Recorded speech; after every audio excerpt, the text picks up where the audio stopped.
অভিনন্দন বাংলাদেশ দল, অভিনন্দন সাকিব আল হাসান, অভিনন্দন মুশফিক আর রহিম। পাকিস্তানের বিপরীতে প্রথম টেস্ট বাংলাদেশ জিতেছে 10 উইকেটে। প্রশংসায় ভাসছে লাল সবুজের পতাকায় টিম টাইগার্স। তবে সেখানে একটি হতাশার গল্প যোগ হয়েছে। সাকিব আল হাসানের বিরুদ্ধে হত্যা মামলা এবং বিসিবি আসলে চিন্তায় পড়ে গেছে, সিদ্ধান্ত জানাবে কাল। বিসিবি থেকে যেই খবরটি আমার কাছে এসছে সেটি হচ্ছে সাকিব আল হাসানকে নিয়ে তারা সিদ্ধান্ত জানাবে কাল প্রথম টেস্টের পরে।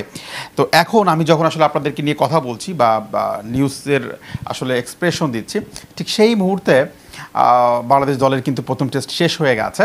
বাংলাদেশ দল 10 উইকেটে পাকিস্তানকে হারিয়েও দিয়েছে। তো এই খুশির সংবাদের মাঝে সাকিব আল হাসানকে যেন একটা হতাশায় ভুগতে হচ্ছে, কারণ একটা ইম্পর্টেন্ট সিদ্ধান্ত। আমরা জানি যে সাকিব আল হাসান আওয়ামী লীগের এক সময়ের মেম্বার অফ পার্লামেন্ট ছিলেন এবং তিনি কিন্তু 7 মাস থেকে 8 মাস আওয়ামী লীগের মেম্বার অফ পার্লামেন্ট ছিলেন। নানা কারণে সাকিব আল হাসান সবসময় সমালোচনায় পড়েন, আলোচনা হয় তাকে নিয়ে।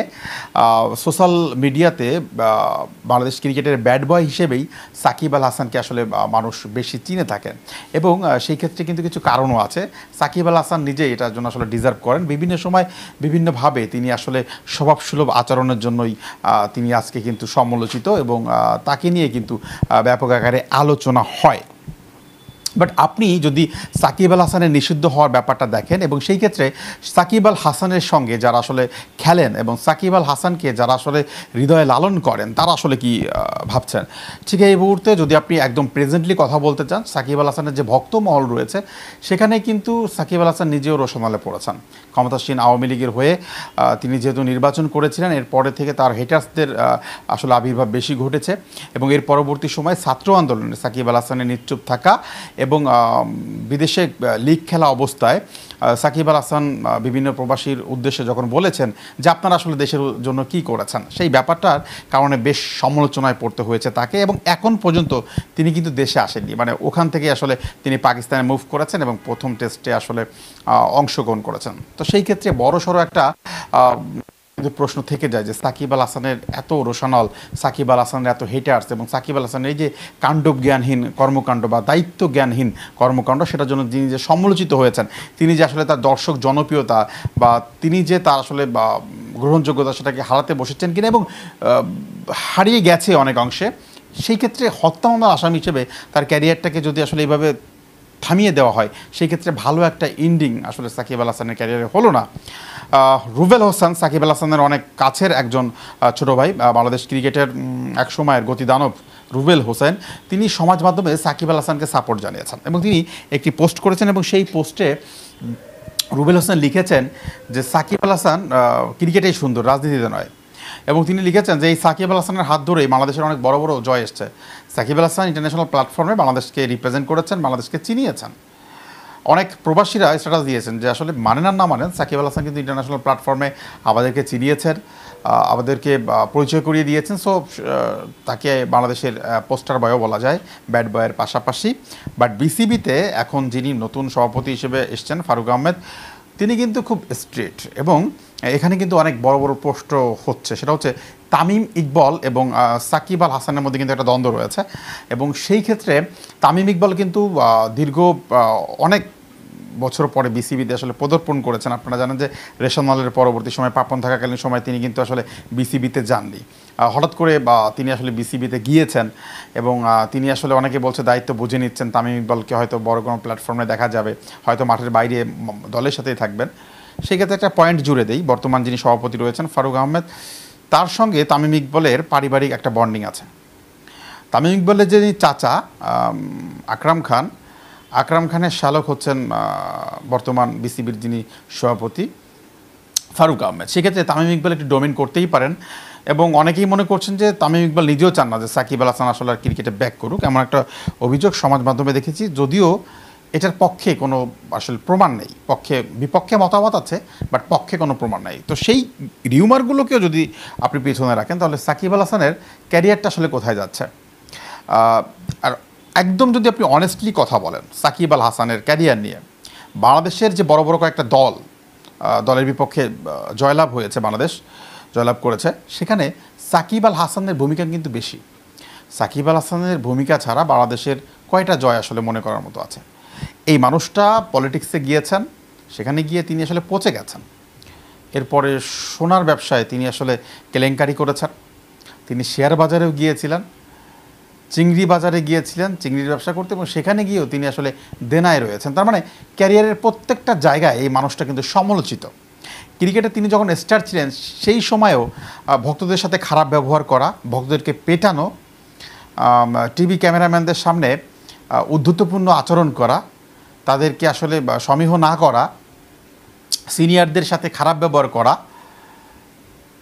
শেষমেশ নাফিজা কামাল, কুমিল্লা ভিক্টোরিয়ান্সের মালিক, তার সঙ্গে অনৈতিক সম্পর্কের একটা অভিযোগ, তার সঙ্গে আসলে প্রেমের কথার গুঞ্জন, শিশিরের স্ট্যাটাস, সব কিছু মিলে সাকিব আল হাসানের পজিটিভ দিকের থেকে কিন্তু নেগেটিভ দিকটা বেশি আসছে।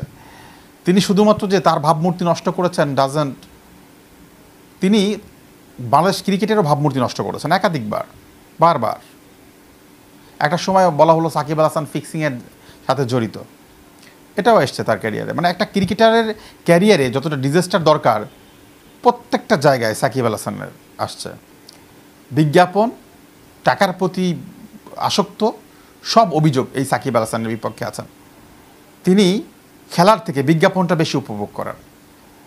সাকিব আল হাসানকে যারা মাঠে আবিষ্কার করেছেন তারা দেখেছেন সাকিব আল হাসান মাঠে যখন তিনি উইকেট পান তখন তাকে সবাই দৌড়ে গিয়ে উইশ করে, বাট সাকিব আল হাসান অন্য কেউ উইকেট পেলে খুব একটা স্বাচ্ছন্দ্য ফিল করেন না তাকে উৎসাহ দিতে বা তাকে গিয়ে জড়িয়ে ধরতে। হ্যাঁ, জড়িয়ে তিনি ধরেন যদি তিনি ক্যাপ্টেন থাকেন। তো প্রথম থেকে যদি সাকিব আল হাসানের ব্যাপারগুলোকে আপনি একটু অবজার্ভ করেন তাহলে দেখবেন স্বার্থপরতার প্রত্যেকটি যে চিহ্ন, সেই চিহ্ন কিন্তু সাকিব আল হাসান বহন করেন।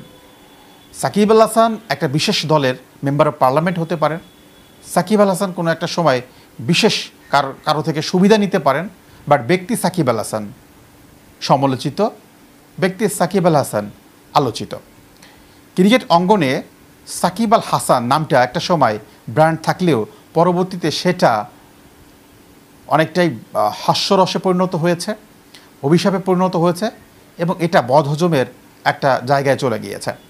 আপনি যদি যারা ক্রিকেট বিট করে থাকেন যেমন রিয়াসাত আজিম, দেব চৌধুরী, নটরাট নোমান, আরও যারা রয়েছেন, তাদের যে রিভিউগুলো, সাকিবের কেন্দ্রিক যে রিভিউগুলো, সেটাও যদি দেখেন এবং এর পরবর্তীতে সাকিব আল হাসানের সমালোচনাটা যদি দেখেন এবং সেই কমেন্টগুলো যদি লক্ষ্য করেন তাহলে দেখবেন যে সাধারণ যারা দর্শক রয়েছেন, ক্রিকেটের যারা শুভাকাঙ্ক্ষী রয়েছেন, যারা মাঠে যান বিধায় আসলে ক্রিকেটটা এত সুন্দর এবং ক্রিকেটে এত স্পন্সর, ক্রিকেট আমাদের স্বপ্ন দেখায়। বাংলাদেশের ফুটবল কিন্তু এতটা স্বপ্ন দেখায় না।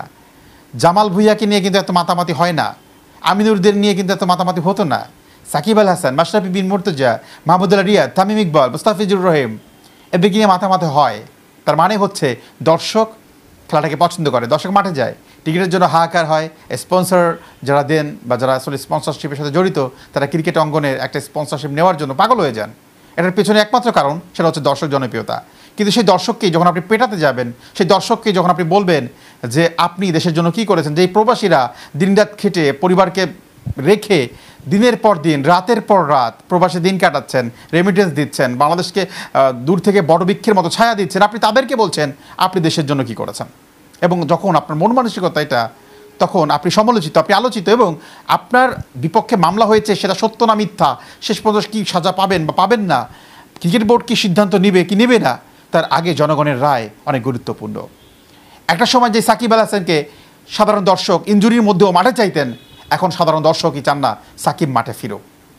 কোনো পরিকল্পিত রাজনীতির থাবা নালে পড়ুক আমাদের বাংলাদেশ ক্রিকেট। সবাই চাচ্ছে নতুন করে শুরু করতে, নতুন প্রজন্ম দিয়ে। আমি জানি না পঞ্চপাণ্ডব ছাড়া এই নতুন প্রজন্মটা আবার কি ঘুরে দাঁড়াতে পারবে কি না, বা আরও কোন পঞ্চপাণ্ডবের আমরা লক্ষ্য করবো কি না, আমরা সেই মাশরাফি বিন মুর্তজার মতো নেতৃত্ব দেখবো কিনা, আমরা তামিম ইকবালের opening batsman dashing down the উইকেটে এসে শট দেখবো কিনা, আমরা মুশফিকুর রহিমের মতো চিবা কথা বলতে দেখবো কিনা, মাহমুদুল্লাহ রিয়াদের মতো সাইলেন্ট কিলার দেখবো কিনা, I don't know. But Bangladesh ক্রিকেটটা যেন বেঁচে থাকে, বাংলাদেশ ক্রিকেটটা যেন কেনিয়ার মতো হারিয়ে না যায়, বাংলাদেশ ক্রিকেটটা যেন জিম্বাবুয়ের মতো একদম টপে থাকা অবস্থায় একদম লিস্টের বাইরে চলে না যায়, সেই প্রত্যাশা থাকে প্রত্যেকটা দর্শকের। সাকিব আল হাসানের ভবিষ্যৎ হয়তো 2-1 দিনের মধ্যে ক্লিয়ার হবে। দর্শকই হয়তো শেষ পর্যন্ত চাইবেন যে না, সাকিব আল হাসানের ক্রিকেটটা অন্তপক্ষে চলুক। সামনে বিপিএল আছে, বিপিএলটা কিন্তু বেশ জমবে, কারণ এবার বিপিএলটা খুব সাজানো হচ্ছে। ইতিমধ্যে খবর এসছে Shakib Khan, the king of Dhallywood, তিনিও বিপিএলে আসলে দল কিনছেন। বাংলাদেশে যেমন এর আগেও বিপিএলে কিন্তু স্টারদেরকে আমরা আবির্ভাব হতে দেখেছি বা আবির্ভূত হতে দেখেছি, বাট দল কিনে দেখেনি। For the first time Shakib Al Hasan তার হারল্যান্ডের যে ব্র্যান্ড সেখান থেকে হয়তো কিনবেন, হারল্যান্ডকে হয়তো রিপ্রেজেন্ট করবেন বিপিএলের মাধ্যমে, জমে যাবে।